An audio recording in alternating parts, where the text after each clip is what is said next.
Well, there's been very subtle changes and there's been some drastic changes. For me, the most drastic change was immediately I could see from the training that was being done who's the odd one out, which people just don't work within the team. Unfortunately, or fortunately, unfortunately for them, fortunately for the company, they left very soon after. So the most immediate thing, because of the work being done, was who is the odd people out. And the black sheep, when I say black sheep, they just have nothing to add, not a black sheep that they're different.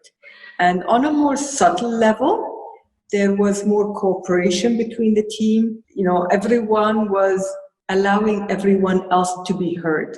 That's on a more subtle. And I could see that it took a little bit of more time, but because they could understand now what each personality is and how to interact with them, it was easier for everyone to cooperate.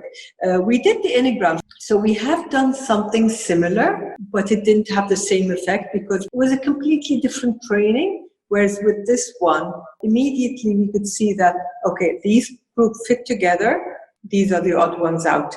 And the biggest evolution in how we changed as a company, because immediately, once everyone recognized that, oh my God, these people are hindering everything, they were able to detach emotionally. So when these people left, it was okay. I think that was the other very subtle but very profound effect.